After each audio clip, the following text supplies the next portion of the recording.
Hi, I'm Greg Hunter. This is the weekly news wrap up for Friday, March 16th, 2018, the WNW 326.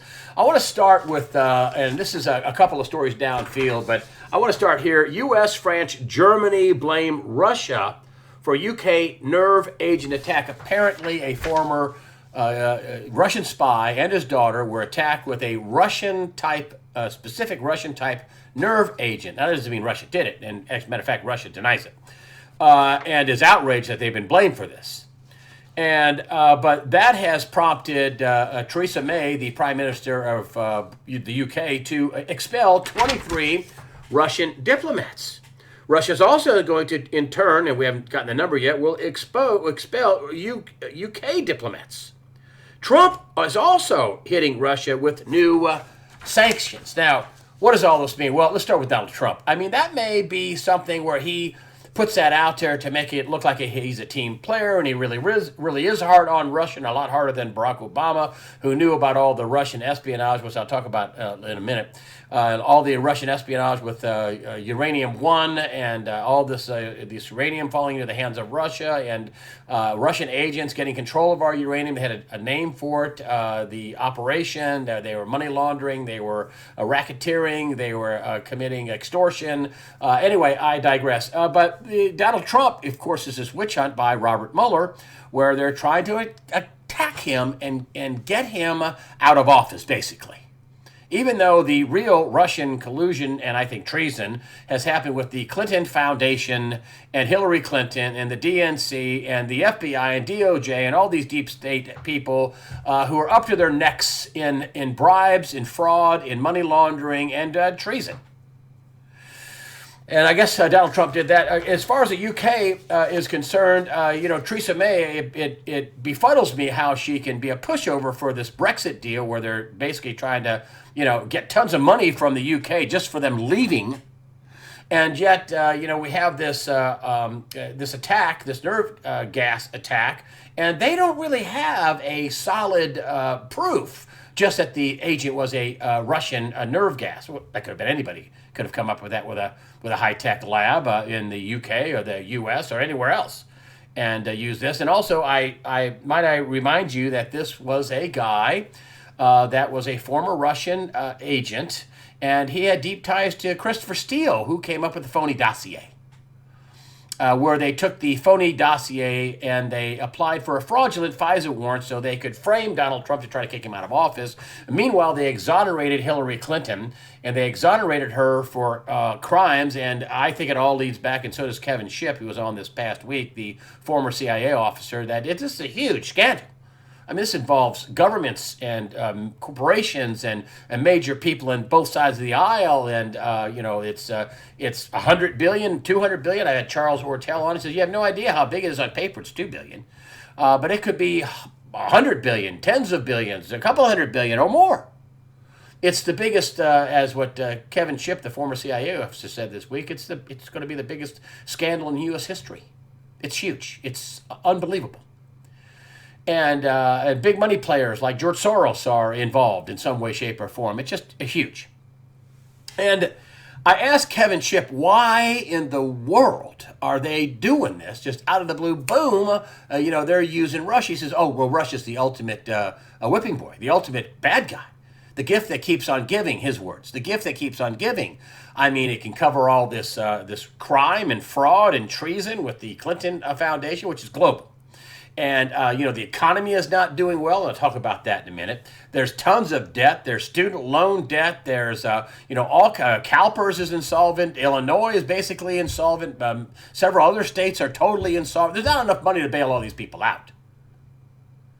And the whole thing is coming down. We have this new yuan a clearing system that's around the planet. J.P. Morgan, I think in February, signed on for the yuan to be a clearing agent for this currency. They don't need the SWIFT system. They don't need the dollar. And boy, what's going to happen when that goes into effect? How long will it take for the dollar to crash in value? I mean, you had Lawrence Kudlow, who is going to be the new economic guru for Donald Trump, the top economic council guy, Lawrence Kudlow, who is at Bear Stearns when it imploded. But he said, we're back for the strong dollar, buy the dollar and sell gold. I think that is the gold. I think that is the one of the George Costanzas do the opposite thing. You're for a strong dollar with all this debt. Holy smokes! What? Sell the dollar and buy gold. Buy some basically debt notes and get rid of the stuff that's real. It doesn't sound like it makes sense. At any rate, I called Kevin Shipp and said, what's up with this? What do you think they're doing? And you know what comes to mind? Gerald Celente, when all else fails, they take you to war. There's other people like Paul Craig Roberts is saying that, they look like the neocons, the deep state wants to take us to war. Covers up a lot of stuff, covers up a bad economy, covers up a bloated stock market, covers up a lot of debt, a lot of fraud, a lot of malfeasance, a lot of treason. And also Kevin Shipp, I said, what do you think? He says, also other articles on the air think we're getting close to war. And Kevin Shipp says, I think that's what they're doing. I think they're trying to set us up for a war. The war with Russia, a war with Russia. Of course, if it goes nuclear, might not be anybody left. The war with Russia, it could be a way to cover up stuff, and it keeps funding the military-industrial complex, and it covers up a lot of fraud and crime and treason, and they're the ultimate whipping boy. Of course, China would be involved in that as well. And we had just in the last week or so, you had Russia talking about he would destroy the West with the supersonic missiles that can't be stopped. China also unveiled a supersonic missile. There was a Navy guy saying that could wipe out much of the Pacific Fleet. It's unbelievable amount of war talk. And this over money and fraud and people going to jail, and supposedly that this Trump executive order that was signed on the 21st day of December stating that he was going to go after people who were involved in corruption and also people who were involved in human trafficking, pedophilia and things like that. And could that be the reason why things look so shaky? And maybe so. Just be ready for it. It just all of a sudden, boom, there's war talk just like that. And that to me sounds pretty weird. Also, Nikki Haley, the head of the UN for the United States, UN ambassador, is talking about going to war in Syria if they use chemical weapons. That's not going well for the people we backed. Of course, we backed Al-Qaeda and ISIS in a large part. There is no free Syrian army. I've been on that for many years telling you maybe at one time there was this free Syrian army, but there isn't one now. And there hasn't been one for a long time. And so, to Trump's credit, I think he knocked out much of ISIS. But then who's going to be doing the fighting there? And we have troops and people there. We're uninvited in Syria. So, listen, there's a lot of hot spots around the world. And boy, what Kevin Shipp said, yes, a big war could cover up a lot. So be careful of that. Rex Tillerson, which is out. Mike Pompeo is in, Secretary of State. And I'm not so worried about this, and I'll tell you why. Rex Tillerson was viewed as an outsider, but a guy, the head of ExxonMobil, with global contacts, isn't much of an outsider. And Tillerson basically had some very nasty things to say about Donald Trump. Very nasty things to say about Donald Trump. Now, there's a story out there that says Donald Trump tweeted that he fired Tillerson. And Tillerson didn't know. He also fired Tillerson's second in command, his assistant. The Trump administration says we told Tillerson last week, but he did tweet it out that he was fired. Instead of having a joint meeting saying Mr. Tillerson's going to step down, I'm going to bring on Mike Pompeo. But that's not the most important thing. I think that's probably a good thing. Tillerson, widely reported, did not clean out the Obama administration holdovers. I found that to be very bizarre that he didn't clean those people out. That'd been the first group of people to go, whoop, out, get out. And maybe one of those people are the ones that said, I think he called him an effing idiot, effing moron. I believe that's what it was. Did one of those deep state people, turn on him? I don't know. I don't understand why he didn't remove those people. But Trump and Tillerson didn't get along. I can't remember in my adult life when a Secretary of State was actually fired. and especially on Twitter. But here's the big point. So Mike Pompeo is the guy that gets the job, right? He was the congressman from Kansas. But listen to this. Pompeo in the Kerry State Department, with the Kerry State Department, after this Iran deal, which I've been telling you is the no deal deal. No signatures, widely reported, confirmed, no signatures. Iran signed nothing. And by the way, have you seen any reports of those inspections that they were going to do on their facilities? Of course you haven't. And Pompeo wrote the then Kerry State Department and said, hey, could I see the signatures on the contract? And the deputy, I believe, Secretary of State, female, wrote him back and said, I'm sorry, no signatures. What? No signatures. This was $150 billion we were releasing back to Iran. That'd be the equivalent of something like $5 trillion being released into the American economy. And Kerry admitted that some of this money would fund terrorism. And listen, I'm not a warmonger. I'm not anti-Iran, but don't tell me there's a deal when there's nothing signed. And I think that it's no coincidence that the guy that busted this fraud of a no deal deal, which was no deal because nothing was signed. You don't sell your house and say, oh yeah, just move in. I don't need any signatures. You don't buy a car and say, oh, I'll just drive the car off a lot and I don't need any signatures. You don't do that. And I think a lot of people took a big chunk of this $150 billion. I think the U.S. did. I think people in the UK did. And these are all the people that were working out this deal. France, Germany, Russia, China, they all. I think you're going to find out when this is unraveled that a lot of people got big payoffs. It's stupid, isn't it? Who would release $150 billion with no signatures? And oh, by the way, Iran said, you're not going to go after our military facilities unless you had a 24-day notice. This is supposed to stop nuclear weapons with Iran. Saudi Arabia is now saying if Iran gets nuclear weapons, we're going to get them too, which I think both companies already have one or two already. Saudi Arabia probably got them from Pakistan, and Iran probably got them from the breakup of the Soviet Union, or maybe they got them from North Korea, who knows. But anyway, this Mike Pompeo becoming the Secretary of State is, I think, no coincidence. He was the guy that busted this whole thing down anyway. That there were no signatures. There's no deal. So don't tell me there is a deal when this is really, to me, a giant fraud with no accounting. Oh, and by the way, and this is the only way, how could Iran say, oh, and by the way, we need some pallets of cash flowed in here, which is totally illegal. I mean, if they're going to give 7 or 8 billion to them and 6 billion to them and several billion to them and all that, and we're not signing anything, and by the way, we'd like to have a couple of pallets of money, well, that's the least we could do. So, with Pompeo as the head of the head of the State Department, Secretary of State, I think that's no coincidence. And I say, listen, if Tillerson is saying nasty things about his boss, like he's an effing moron, and if that's true, he denied that, incidentally. But if that's true, whew, boy. The other guy that I think is gone, and I do think Trump wanted Tillerson to work out. I don't think he got him there to keep him close or thought he was an enemy. He just didn't work out. On the other hand, this is a big story breaking out with the Washington Post. Trump decides to remove National Security Advisor, and others may follow. We're talking about General H.R. McMaster, and he, I think he was out of the country when he said this, said Trump was a, quote, idiot with the brain of a, quote, kindergartner. Now, McMaster is the 3-star general and the ultimate deep state guy. And I always thought it was bizarre that Trump had him there. But then again, maybe not so bizarre. There's an old saying where you say, keep your friends close and your enemies closer.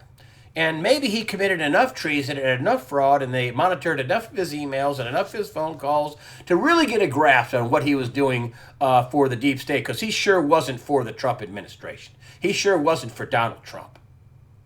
And now Trump has a couple of guys in mind. Bolton is one, another guy named Kellogg, who's a 35-year military man that travels with him. But I think Trump is now building his real team. And I think some of these guys were just there for a short amount of time just to get him, passed, just to get him through and appease the deep state and say, hey, look, I'm playing ball. I mean, Reince Priebus was there for a while as chief of staff. There's Kelly, General Kelly is the chief of staff. Now they say he may be leaving, but who knows? I mean, the reporting is so atrocious. You never can tell what's real and what's not. But McMaster is a good guy to leave, and probably good timing for him to leave. And I'm not worried about it. You know, the mainstream press was, it's chaos. Listen, I don't think it's chaos. I think that the economy would have imploded already if it wasn't for Donald Trump. But I'll tell you, one person going after him is Robert Mueller, special counsel, subpoenaed Trump Organization for Russia investigation. But this is bizarre. Because even in this is the Wall Street Journal and now the New York Times reporting this, Trump Organization had already been voluntarily producing documents to Mueller's team. So I don't know what this is about. I mean, Robert Mueller is going deeper into the Trump Organization when you have obvious, provable FISA fraud applications to the FISA court signed by James Comey, his buddy, and Rosenstein and other people. I think McCabe. McCabe is there begging for his, now don't fire me until I get my pension. He's probably going to be fired. The number 2 at the FBI. He was summarily dismissed from his post, but he wasn't fired. I guess he thought he was just going to be able to retire and eat out on the taxpayers after he's committed treason. That we owe him a living after he's committed fraud and treason and tried to be on the team that tried to remove a duly elected person by framing him for something he didn't do.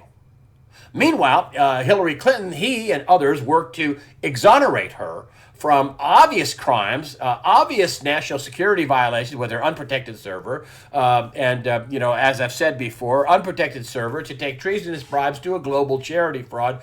And as Kevin Shipp pointed out, the Clinton Foundation's a huge problem, which I think is the reason why all this happened in the first place. The reason why they've exonerated Hillary Clinton and everybody's breaking their neck to come and help her, because everybody's involved, up to their necks in fraud, bribery, treason, money laundering, with the Clinton global charity fraud, and also the Iran no deal, no signature deal, which wasn't a deal, another fraud, and another piece of treason as far as I'm concerned. And listen, I want peace with Iran, but don't tell me there's a deal when there's not a deal. Don't tell me that. Don't lie to me about somebody cashing in and committing fraud and then say, oh, we have a deal. We don't have a deal. There's no signatures. And so, but I will say that that Mueller is, I don't know what's going on. I don't know about the reporting. I don't know how he's leaking. You know, he was involved in the Uranium One deal. He had a guy, an undercover agent, for 6 years. He's got video. He testified in Congress to 3 different committees. I mean, Mueller let this go. You know, the argument in the past was, CFIUS, the group that votes on foreign ownership of companies, CFIUS, 9 people voted on it. Well, you think all 9 people would have voted on it if he'd have come out and said, hey, listen, this is Russian espionage, spying, money laundering, extortion. The Russians got a name for this. They're trying to dominate the uranium industry worldwide. He let that go. He didn't tell anybody. He had some phony, bogus court cases that produced hardly anything at all. And by the way, while we're at it, Mueller was on the team when this Dr. Stephen Hatfield, with the anthrax being sent to the Capitol. I had a friend of mine that was helping ABC News and Brian Ross, and he had written a book called Vaccine A. And he's telling Brian Ross, hey, man, there's no way that Hatfield could do this. You need $1 million containment room. You need 6, 7 PhD level people. They're out there scuba diving in lakes where he could have made this underwater in the dark in a lake. Still ridiculous. I mean, it's ridiculous. Hatfield ended up suing, I believe it was the government, and won $6 million.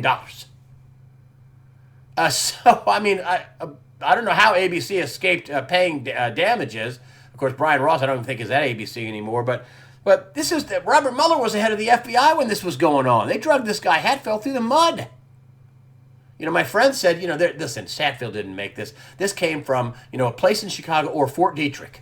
That's where this came from. Guess where this the anthrax came from? Fort Detrick. It was weaponized. I mean, it was high-tech weaponized. It wasn't just some powder that you could make in your tub. I mean, this stuff was like, positively charged. You're like a magnet where you have 2 south poles or 2 north poles and it retards each other. That way, when you open the lid, the thing would fly out. And the coating on these spores were unbelievable, microscopic, high-tech biological weaponry. You can't make this in a bathtub. Stephen Hatfield didn't do it. Mueller was in charge of the FBI back then. Just unbelievable. An unbelievable amount of crime and treason and things going on. And here's another one with the latest election. And you know, I told you that the Democrats wouldn't be able to run on social justice and income redistribution and universal basic income and higher taxes and we're taking away your guns and no First Amendment right. That's what they're running on, right? And here is the GOP, and this is a great case for them to do this. GOP issues at polling sites ahead of likely Pennsylvania recount. Lamb, this is the Democrat candidate, who ran like a Republican. He hates, I won't listen to Nancy Pelosi is what he said. I believe in gun rights. I believe in tariffs. I believe in what Donald Trump is doing right. You think he was a Republican. Why was he doing that? Because he couldn't run on social justice and income redistribution and universal basic income and, well, communism. And then you look at this and say that the Republican Rick Saccone, Lamb currently leads Rick Saccone, and this isn't finished yet. This isn't over yet. By just 627 votes, and there are still absentee and provisional ballots that have not been tabulated. And then they say that that the only county that he won in the district was Allegheny County. Only won one county, Lamb, the Democrat. And they say the voting machines were miscalculated, as they say, miscalculated, to basically show votes for the Democrat when indeed the Republican was voted for.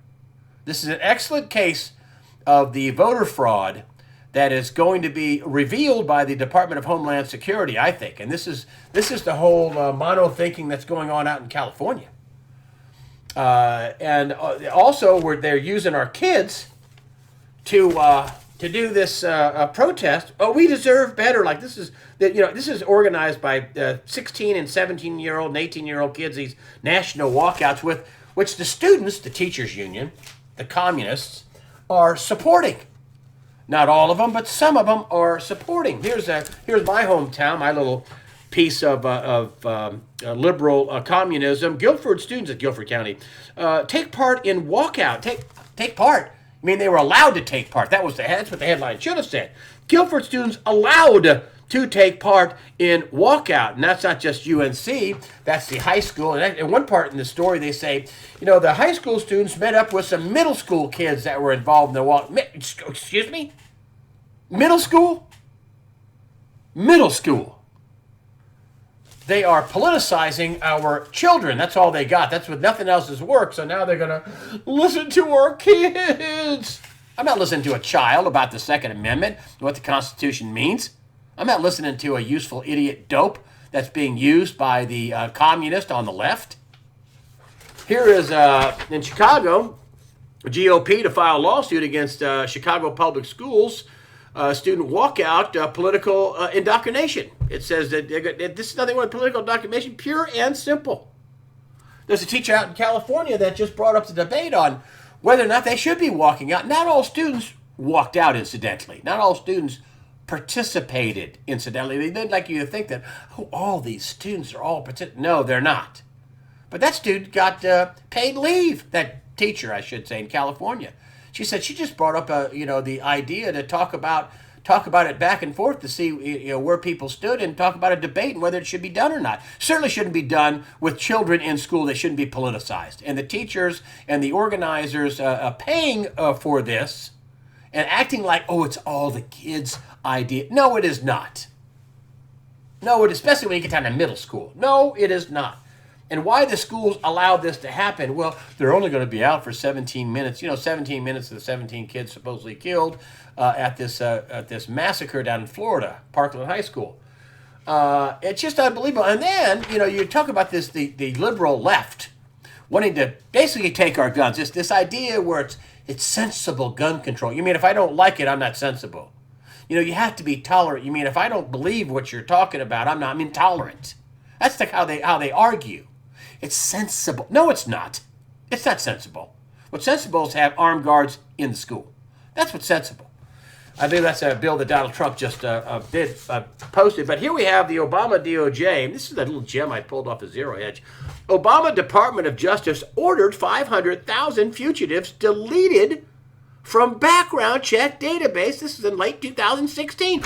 And these are the same liberal idiots saying we should get rid of guns. Now, was this deletion of people out of the database, and this is fugitives who were previously prohibited under federal law from purchasing firearms can now buy them. Now, is this a plan just to get crazy fugitives to get all the guns they want so they can commit havoc and then say, oh, look, these fugitives had guns. Look at all these terrible people that have guns. Or is this part of Obama, a silent coup to try to overthrow America? There's some reason for this. This isn't like 40 or 50 people that he liked and thought, man, maybe they shouldn't be on this list. This is 500,000 fugitives from justice. 500,000 that were taken off a background check list. They always talking about expanding background checks. Well, you can't do a background check if the fugitives, 500,000, were taken off the background check list. That's why this whole gun control thing is a farce. It's a total farce. Gun-free school zones, total farce. Total ridiculous. Hey, there's no guns here. Come in here and shoot people. Outrageous. I don't advocate going to schools and shooting people at all, but people should be armed. If teachers want to take the training and some pretty in-depth training and be armed, have a concealed carry in class, so you're not a sitting duck, I say I'm all for it. Because they have police officers there at the schools. Make a satellite police station in every school, or at least several schools. Have people armed there, and let them know that they're going to meet fierce, deadly force if they even come and pull that. Not a shoot to wound, a shoot to kill. And again, I'm talking about what's going on in the world and this craziness that just came out of the UK with this nerve gas attack that's supposedly Russia. Russia denies it, but they're saying it's Russia just based on that it was a rare Russian nerve agent. But how rare is that? Can anybody, other people make the nerve agent? I'm sure they can. And so this is more about the economy. And it's Moody's talking about how its warning of a deluge of retail bankruptcies is coming. And this will put the total number of Chapter 11s, this is reorganization, Chapter 11 cases since mid-2015, to 50 retailers.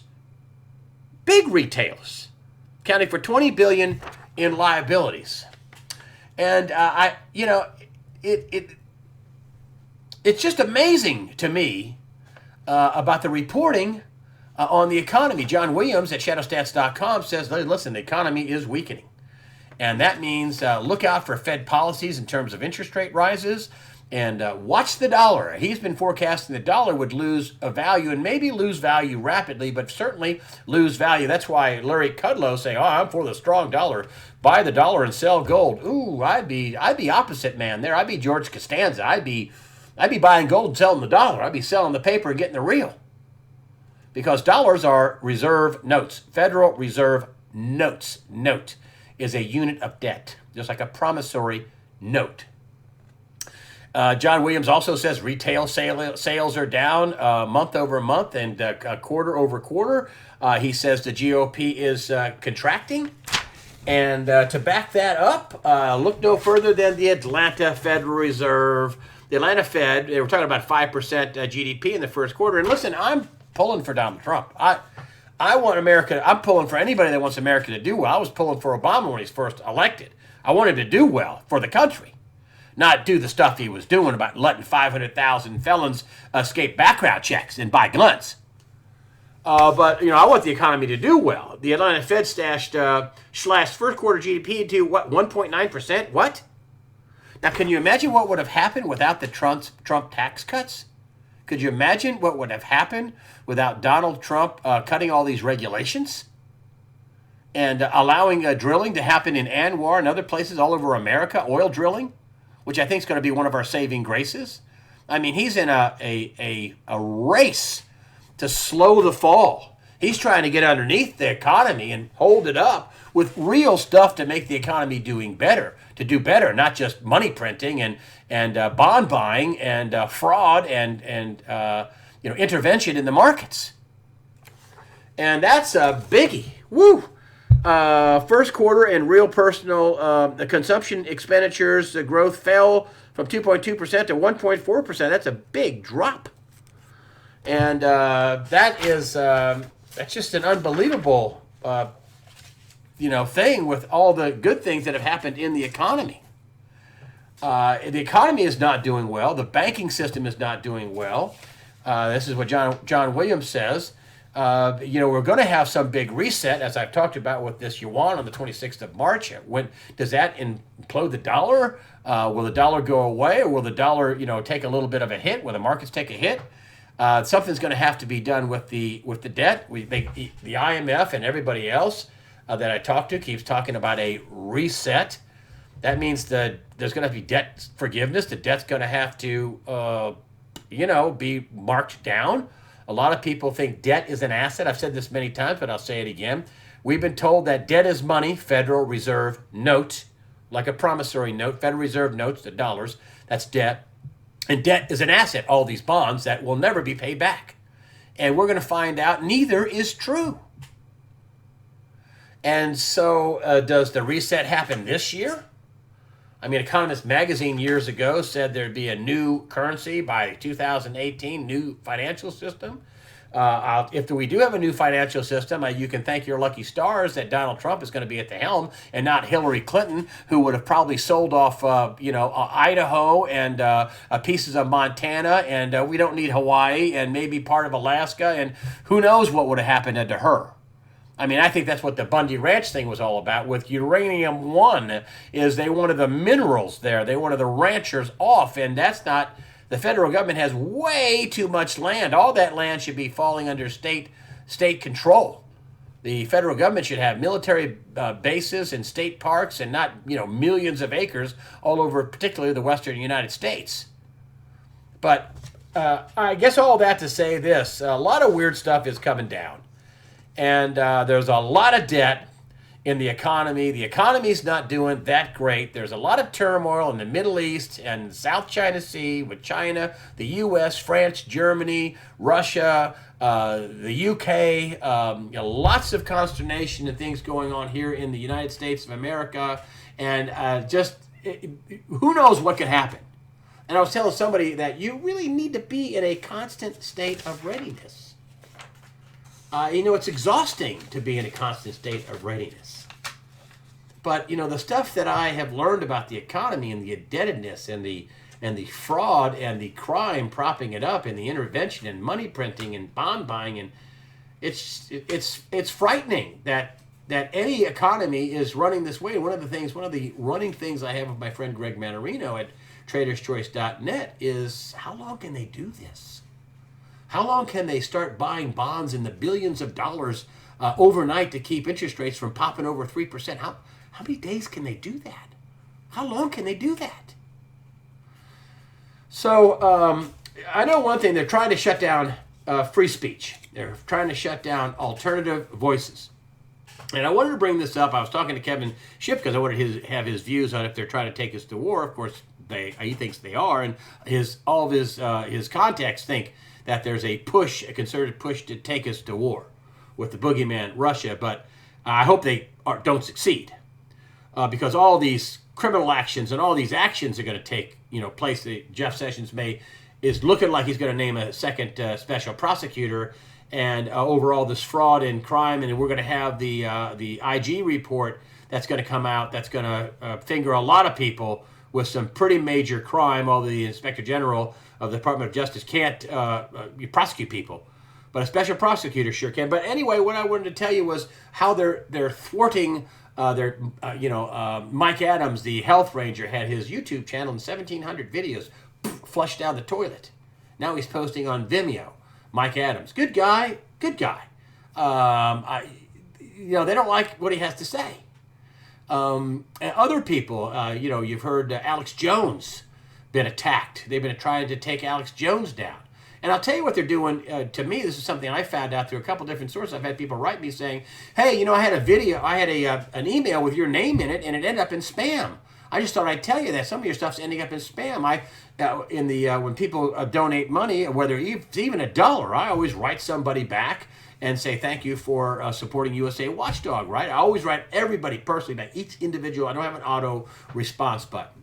And people are telling me that there's stuff that my emails are ending up in spam, or emails with my name in it are ending up in spam. Even Kevin Shipp, the CIA guy, when I was setting up the interview with him, he said, "Hey, I said, yeah, I got back with you." He said, "You didn't get back with me." I said, "Oh, yeah, I got back with you." And he said, "Oh, my gosh, I found your email in spam." He said, "That's what's happening to me. Emails with my name on it are ending up in people's spam boxes." So all that to say this. Listen, check your spam boxes. Check your spam boxes. I've gotten away from that. Now I'm back to checking spam. Anytime there's a spam email, or I'll just take a quick look at them to see what's going on with the spam. Some of them are real spam, some of them are not. And they're making decisions. The powers that be, the tech giants, are making decisions on what you should read and what you shouldn't. And also, too, just to let you know, that's why my web guy, smart guy's name is Hainan. And he came up with this thing to join, so we would stay in contact. And I put that on every video on YouTube. You stay in contact with USAWatchdog.com, and it's an email sign up. And no, I don't sell my email list, and you won't get dinged for survival food and silver and vitamins and all kinds of other stuff. You won't get dinged for that kind of stuff. I only use it for promotional purposes, contact people, and once in a while I'll put out a special thing for my only sponsor, Discount Gold and Silver Trading, who's never had a single complaint. But that's why you should sign up for that join. Look at it on the top of the USAWatchdog.com website. It's in a black bar up at top, and it says donations and stories and about and things like that. And it says join. You click that button and give me your email, just in case they take me down. They won't take the site down. They'll take me off YouTube, and they'll just restrict me. So make sure you hit that join button. Other people are doing the same thing, so you can stay in contact. But they want to suppress what you see, the ideas you hear, and I'm not always right, but you get something real. But they want to suppress the voices on the internet that aren't about basically communism. Basically, that AI is your God. That Marxism is really good, even though 100 million dead people would tell you, if they could talk, would say, no, not so good for us. And so just be in a constant state of readiness, and don't be fearful. I want you to be informed, not cowering in fear. I want you to take action, protect your family, protect yourself. Do some things that could make sure you had food and water in case something hits the fan, that you don't want to be out in the street going to the grocery store at the last minute to buy some food when you didn't really do a good job of keeping yourself with some kind of provisions that will keep you going for at least a few weeks.